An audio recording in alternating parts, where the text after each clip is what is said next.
အားလုံးပဲမင်္ဂလာပါဒီနေ့မှာတော့စက်တလုံးနဲ့ Resi Bouncer ရော Level Sticker ရောနှစ်မျိုးသုံးလို့ရတဲ့ Printer Model NS 310 setting ချိန်ကြီးလေးကိုပြောပြပေးပါမယ်ခင်ဗျာပထမဆုံးအနေနဲ့ site ချိန်နဲ့ adjust ခလုတ်လေးကိုအတိုး short လုပ်တဲ့အခါထိထိမိမိတခြားကင်ပြီးတော့ကျွန်တော်တို့အတိုး short လေးလုပ်ပြရပါမယ်ခင်ဗျာ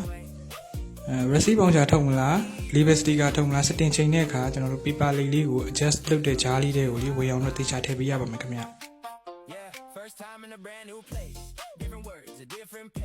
adjust ကြားတဲ့ထည့်ပြီးတဲ့အခါမှာကျွန်တော်တို့ paper စာလေးနည်းနည်းထုတ်ပြီးတော့အဖုံးလေးကိုတခြားပေးရပါမယ်ခင်ဗျာဘေးမှာတော့ကျွန်တော်တို့ power ခလုတ်လေးပါမယ်အလယ်မှာတော့ fit ခလုတ်လေးပါမယ်ပေါ့နော်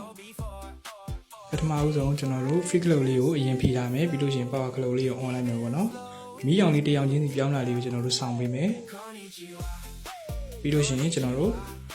ပန်းရောင်ပါတဲ့မီးရောင်စုံလေးလင်းလာလိမ့်မယ်ပေါ့နော်